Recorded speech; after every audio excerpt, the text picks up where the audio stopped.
Okay, hello everybody. Thank you for being here. I don't know if you intended to be here for this talk or you thought it's previous talk, but anyway, thank you for being here and welcome. Today I will present to you our newest tool. I don't know if you can hear me to the end, or I should talk into the microphone. Yeah, that's better. Yes. So today I will present our newest tool, ModulOmics, which integrates multiple sources of omics dataset with the purpose of identifying cancer driver modules. This work has been a collaboration with Dana Silverbush, who's currently a postdoc at the Broad Institute, Professor Nico Berenwinkel from ETH Zurich, and Professor Roded Sharan from the Tel Aviv University.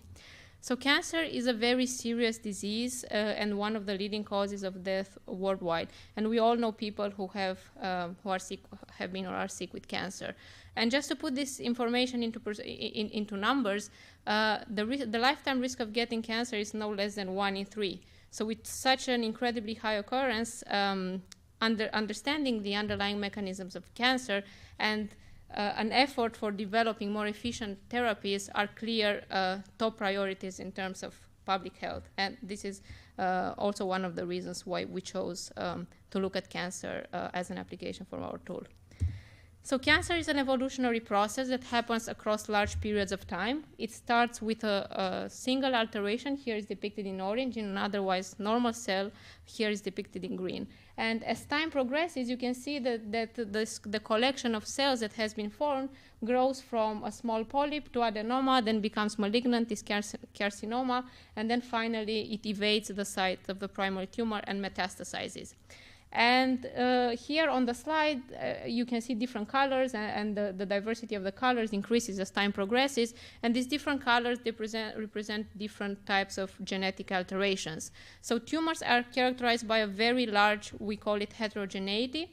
And within this heterogeneity, it is very important to distinguish between two types of alterations. So we have on one hand driver alterations, and I'm sorry if the font is too small to be seen in the back, but driver alterations are basically the alterations that drive, as the name says, tumor progression, so they are the ones that confer fitness advantages and contribute to cancer progressing, whereas passenger alterations are genetic events that do not contribute actively to tumor progression, but they just happen to be there and they basically hitchhike alone in the fetal clones.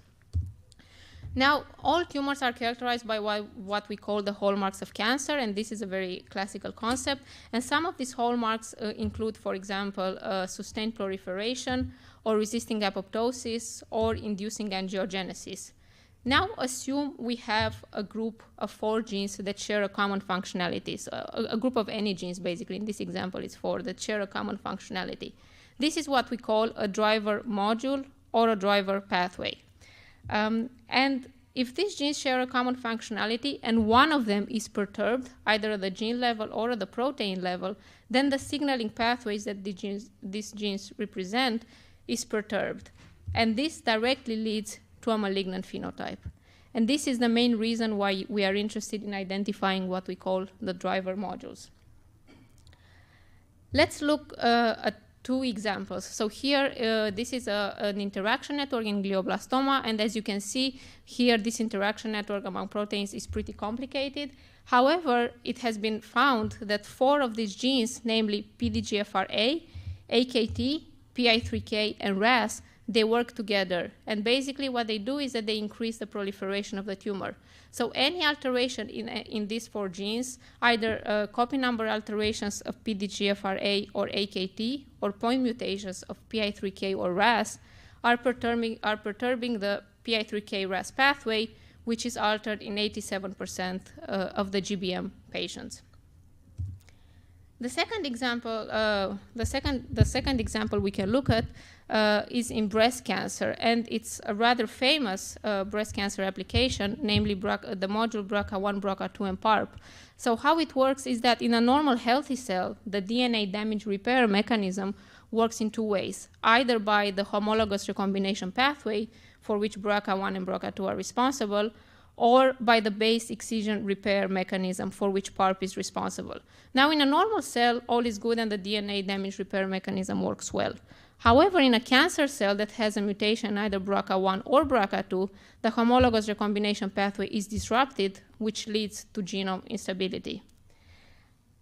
And this happens if the cell is untreated. However, when adding PARP inhibition therapy, what happens is that the DNA damage repair mechanism has no way to survive, and the cell becomes too sick, and it ultimately dies. And this does not happen in normal cells because, on one hand, normal cells do not replicate as quickly as cancer cells, and also they do not have mutations in BRCA1 or BRCA2, which makes them, means that when treated with a PARP inhibitor, that they will still survive. So, given these two examples, these are two very famous modules that have, or pathways that have been known in the literature long before the sort of tools for identifying modules in a systematic fashion arrived. However, these are the sort of tools that are the sort of modules that our tool ModulOmics aims to identify. And how do we actually go about identifying these modules? So the type of inputs that ModulOmics needs are two types. It's one type of inputs regards the patient cohort, and we need the genetic alteration and the RNA expression profiles of the patient cohort. And the second type of input is database-related input. And in this category, we need the PPI interaction network and the list of known regulatory connections.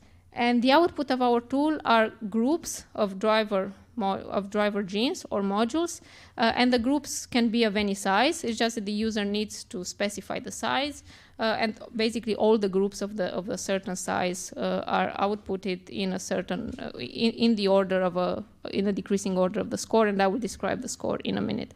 So the user needs to specify the size, and the way we do it is we run the tool for multiple sizes. No, doesn't work. I could leave it like this.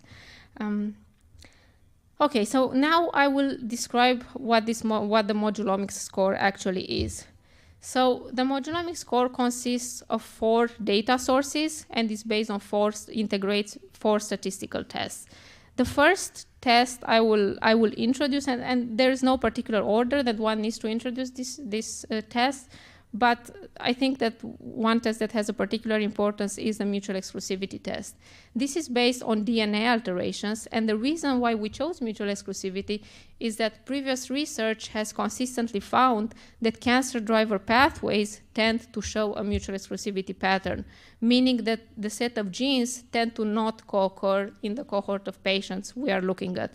And the biological justification for this is either, as we saw in the GBM example, that the genes share a common functionality, or as we saw in the breast cancer example, the fact that they are synthetically lethal, meaning that if all of them were mutated in the same time, or more than one of them would be mutated, then the cells would basically die. So mutual exclusivity has been used in the past. It was in a way a validated way how to identify cancer pathways. For our mutual exclusivity test, we use a tool that we have previously developed specific for this purpose called Timex. However, mutual exclusivity is only based on DNA data. Hence, one is ignoring all other sources of biological information. And also, there are several high-ranking groups that one would get as an output, and among which is very hard to differentiate. Then we thought, let's complement mutual exclusivity with other sources of data in order to refine the pathways we identify. And then we saw that, okay, these genes, if they work together, so they tend to share a common functionality, then we hypothesized that they should also be together in a PPI network, because they should share a functionality in the PPI space. Therefore, our second test became a PPI proximity test, which I will explain in a bit more detail. Then we thought, if these genes are working together, if they have similar functions, if they have all these connections, then likely the events that trigger the expression of these genes would also be correlated. And this would be translated in a correlated expression profile across the patient cohort. And this is why our third test became a correlation of expression profile. And lastly, we thought that if the genes work together, then they are likely to also share common transcription factors, which would be abnormally high in our patient cohort. And the last test became to see whether the genes are targets of common transcription factors. It's very important that we integrate all these scores, which I described sequentially because there's no other way how to describe them, but all these scores would come together in a single ModulOmics score, and we will optimize all of them simultaneously rather than sequential, which is one of the things that is unique about our tool. So just to give you an idea how the PPI connectivity metric looks like, so this is just a very simple example, has nothing to do with the reality, but it makes the point. So assume we have a PPI network, very simple PPI network consisting of 6 proteins, labeled from P1 to P6. Then the first step is to find the shortest path in this PPI network. And as you can see in this example there, for example, how can we go from protein 1 to protein 4, which were not connected? So we can go either via 2, which means the edge from 1 and 2, and then the edge from 2 and 3, or we can go via 3, which means the edge from 1 and 3 and the edge from 3 and 4. And then the shortest among these two products would be the weight of this edge. And then what we are interested in is what we call the connectivity of each group, which is the PPI score, which basically represents all the ways how one can connect the proteins in the groups. And in my example, for the group 1 to 3, one can connect this group in 4 ways. So either with 2 of the 3 edges present, which are the first 3 terms there, or with all the 3 edges present, which is the last term there. So this would give the PPI score. And I will also give you a feeling of how the co-regulation score looks like, because it's a bit more it's not so commonly encountered. So the co-regulation score is the fraction of genes in the group which are regulated by at least one common transcription factor. And in this example here, we have N transcription factors, TF1, TFN, and we have K targets, T1, TK. And for example, if we look at the first 3 targets, target 1, target 2, target 3, they are all co-regulated by the first transcription factor, TF1, which means, so the score of this group is 1, it's a very high score, 1 would be the maximum score. And this makes sense because if you have 3 genes that are all co-regulated by the same common transcription factor, well, you would think that they do some things together, or that they are related in some way. And just to complement this example, if you have 1, 2, 3, and K is not co-regulated by TF1. However, 3 out of 4 genes in the group are, so the score would be 3/4. Okay, so just to recapitulate, we have 4 omics, 4 scores. I went into detail for 2 of them. Another one of them is a simple, for the RNA expression, is a simple correlation of expression profile, and the mutual exclusivity test is based on a previously published tool. Now, scoring one single group is a quick operation, but how do we actually go about finding all these groups of driver genes? And this is actually a very difficult task, because even if we had such a small number of 150 genetic alterations, and in practice the number is much more, we would have more than 22,000 pairs of genes and more than 480 million groups of 4 genes. Therefore, it is clear that we need an algorithm to allow us to search efficiently for these driver modules that would optimize our score. And to address this thing, we have what we call the ModulOmics procedure, which has 3 steps, are all quite straightforward. So in the beginning, what we do is we compute all pairwise scores. So you have a set of a large number of genes. You look at all pairs of genes, and you compute all the 4 pairwise scores, on the basis of which you compute the ModulOmics score, that is the average. So here is the sum, but it's multiplied by a constant, the average of all these 4 scores. And what this leads to is a complete graph, a complete weighted graph, and the weight on each edge would be the ModulOmics score of that gene pair. So now we have this complete graph, and on this graph we run an integer linear programming problem, optimization problem, on which, given the size of the group, so we need to know what size should be the group we are looking for. Knowing the size of the group, we want to find the groups that maximize the sum of the edges. While and then we do here, this step was a quite intensive one, computationally intensive one, so we do some tricks which are all explained in the paper in order to make this more efficient. However, after step number 2 ends, then what we end up with is a solution, a global solution, but not to our original problem, but an approximation of our original problem. Because what happens is that since the ModulOmics score is not linear, then the sum of the pairwise edges is not the same as the score of the group itself. Therefore, we have a third step, which is a stochastic search, starting from the ILP solution and looking at neighboring solution using the global ModulOmics score, which aims to find the global optimum. So again, we start with 4 types of inputs in a cohort of patients, and we end up with a list of modules.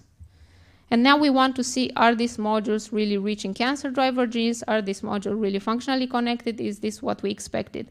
And there's no easy way how to test this, and when we did in our paper, we have all sorts of validation techniques. However, so I will show only 2 of them. We applied ModulOmics on 3 cancer data sets, TCGA cancer data sets, so ovarian, breast, and GBM. And we compare ModulOmics with, so ModulOmics is the red tool there, and we compare ModulOmics with 4 single approaches of using one single omic alone. Namely, what groups would I get if I would only use PPI? What groups would I get if I would only use the mutual exclusivity score, and so on? And also to 3 state-of-the-art tools, Timex, which is the mutual exclusivity score, HotNet2, which is based on the proximity in the PPI network of mutated genes, so in a way it also integrates data, and MemCover, which integrates DNA and PPI. So we compare with all these tools, and we look at either the top 5, top 10, top 15, top 20, top 30 modules aggregated across sizes 2, 3, 4. And the way we actually do the evaluation is we look at all the groups that we find, and we ask for each group, how many members of these groups are drivers, how many members are not drivers. Of course, this is not such an easy question, because in a way this is what we want to do with our tool. However, there are such published lists on which the community kind of more or less agrees upon. So there are some genes such as TP53, for example, which everybody would say are drivers, and there are some other less known genes which people would say these are very less likely to be drivers. And this is why here on the red axis, we have the estimated number of non-drivers, the estimated percentage of non-drivers per group, and here the estimated percentage of drivers on the green axis. And as you can see, ModulOmics outperforms all the other tools. The purpose would be to be in the top left corner, meaning you would have a very high enrichment of drivers and very few non-drivers. And we looked at several different this sort of lists for what is called a driver and what is called a non-driver. And again, I'm happy to talk to you or to anybody who needs to use such sort of validation as to tell you where you can find this sort of list. Nevertheless, we have these 7 in the first part of the slide. We have these 7 lists of known drivers and these 3 lists of known non-drivers. So in a way, positive and negative controls. ModulOmics would be the first.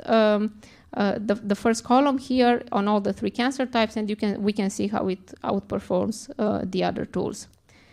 So next we wanted to look, are really these driver modules as enriched with pathways as we had hoped. And what we did for that was a pathway enrichment test, and here I'm showing again the 3 cancer types, and we looked at the top 5, top 10, and top 15 groups in KEGG, and we check whether 1, they are enriched with KEGG pathways, and 2, whether they are enriched with specifically cancer-related pathways. And we can see again that ModulOmics outperforms all the other tools in terms of cancer enrichment with pathways, both related to cancer and not cancer specific, which means that these groups are actually much more enriched than all the other tools. So in the last few minutes of my talk, I will just zoom in one example that we looked at in the last part of our paper, which is applying ModulOmics on specific breast cancer subtypes, Luminal A, Luminal B, HER2, and basal, and seeing what sort of new insights we can get from that data. And here I'm showing you the top 20 modules in each of these subtypes, which are casted on the PPI network. And I don't know if you can see from there, but I can tell you that we identified gene specific for each subtype, such as EGFR for HER2, BRCA1 for basal, or members of PI3K pathway for luminal A. And then we can also see genes such as TP53 and P10, which belong to all 4 subtypes, so have been identified as drivers in all 4 subtypes. And then what we did at the end was to see, all these modules, how can we check that these modules are really relevant? And then we looked at an independent RPPA data consisting of 62 luminal A and healthy controls, and we wanted to see what do the top modules in luminal A identified on the GBM on the TCGA data. How do these modules look in the new data set? And we see that basically there's a very clear separation on the top 2 modules. So here the top 2, the 2 plots represent the top 2 modules, and the distribution across patients, either cancer patients, the colored one, or the healthy one, which is the gray one. And we can see that they are very well separated in this new data set. And lastly, I want to come back to one of the first examples that I show you, actually example 2, but one of the first slides, and just to talk very little bit about one finding that we think it is particularly interesting that our biological collaborators are looking into. So if you remember, I said that BRCA1, BRCA2, and PARP, the fact that they are modules and they are synthetically lethal, this led to the development of very successful therapies. Well, our top ModulOmics basal module consists of BRCA1 and CREB-BBP, and then we hypothesized that it could be an inhibition of the CREB-BBP gene could lead to potentially interesting therapeutic application in a similar way as PARP did. And this result is supported by a recent review which kind of describes the way that CREB-BBP could have in a DNA damage repair pathway. So ModulOmics is available both as a standalone code, which can be downloaded from GitHub, and where a user can apply our tool on any new data set, provided that it has the required inputs, or as a web server where one can input any group of genes and then one can see what the score of this group of genes is under all the 4 omics and the ModulOmics score, and how this score compares to the scores of the modules identified in the 3 studies. So you would see in GBM, in ovarian, in breast, how does my group position itself in relation to the top modules. So then this is it. I would like to acknowledge Dana, who is a shared first author on this paper, and Roded and Nico, who are last authors, and Tami and Gali, who have helped a lot with the biological validation, and also funding from the Swiss National Science Foundation and from the Dana-Farber Cancer Institute. And sorry for taking a little bit longer.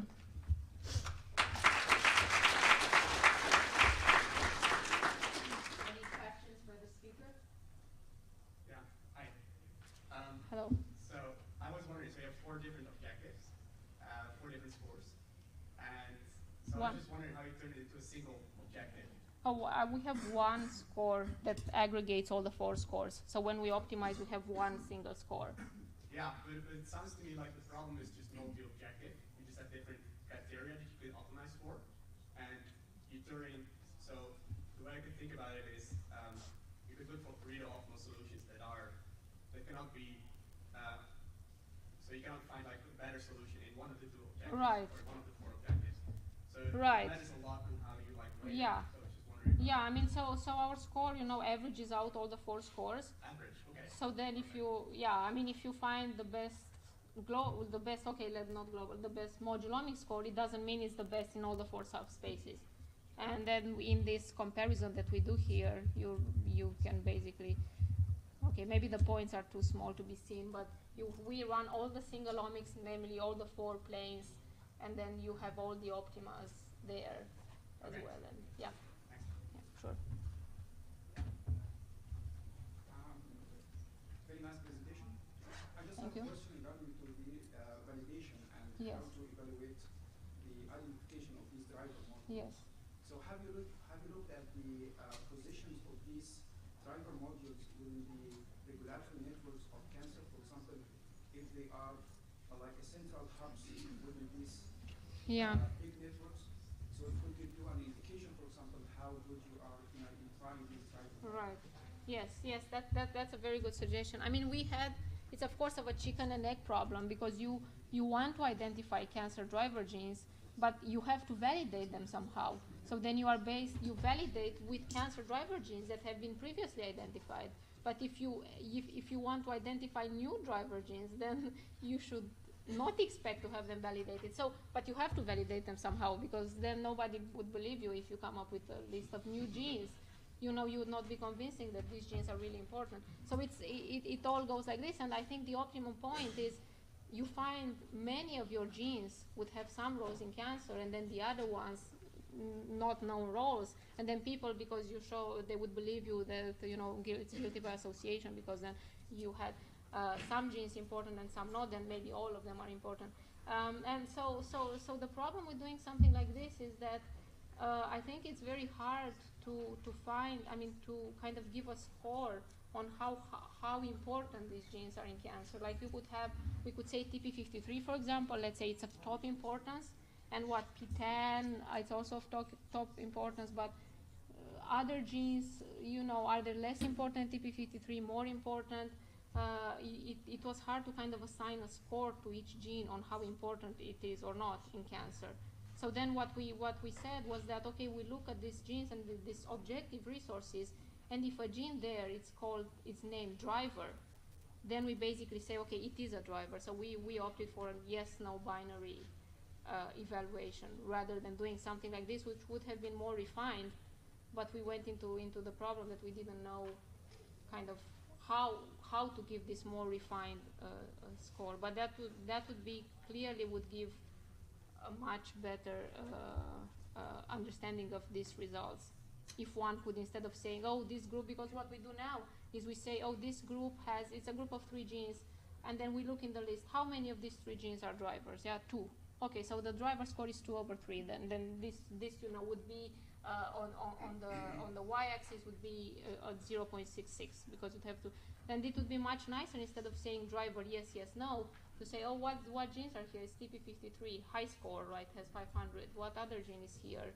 This is low score, 20, and so on. But that's the best we could come up with. For your stochastic search that you do after the IOPs, do you use the weighted paired graph at all to guide your search? No. So we start with the ILP seeds. So we start with the groups, and then we basically move by one member, saying that we have let's say 3 genes, and then we remove one of the genes and we try to get another one with high scores, and then we recompute the score. So okay, so in this sense, yes, because we use the pairwise scores to decide which of them to add again. Yes, so in this sense, yes, sorry. The answer is yes.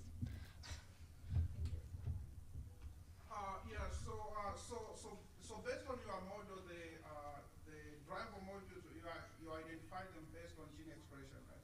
Also, yes.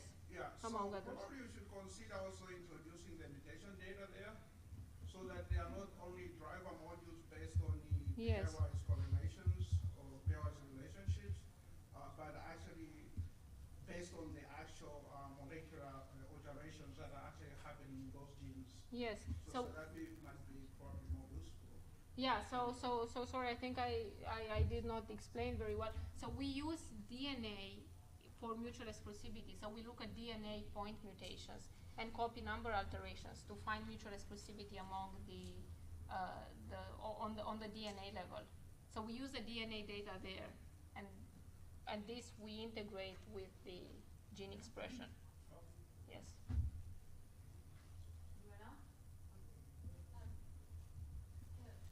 How many patients do you think you would need in a cohort to be able to get meaningful Yeah, that's of course a very difficult question. It's clear that the more patients you have, okay, so everybody agrees that the more data you have, the better it is. This is always clear. We have also noticed that the more data you have, the more groups you would get back. So because your power increases, but we have directly noticed this in our application. Now, what I can tell you is, so we used on our 3 TCGA data sets, there were breast is a very large, it was actually 1,000 patients, but we had to exclude from in the data processing 200. So breast was a 700 patients, which was, I think, a very good resolution. GBM 147 patients is on the small side, and then you would see that, for example, we would get very few genes, very few modules with 4 genes and so on. Maybe also as a consequence of that. So I would say, maybe what we use for GBM is on the lower end, and then the more the better. But obviously, it also runs, the computational complexity increases with the increasing number of patients. However, it can still run in a reasonable amount of time. Yes. One more. The last question. Yeah. So if you run this tool on different subtypes of, let's say, breast cancer data, like Luminal A and Luminal B, would you expect to get reproducible results, or since those individuals are different biology, you would expect to get different modules? Yeah, I mean, there were some genes that were shared, like TP53, for example, but we were very curious. We didn't know, actually. I think if you look at the biology of it, and if you think that the tool is maybe not a lot, but at least a little bit representative of the biology, you would expect to get different results, right? Because of the 4 breast cancer subtypes are very different. And we actually see differences in terms of the top modules, which was reassuring. Yeah. But some genes were common in all of them. Yes. Let's thank our speaker again. Thank you.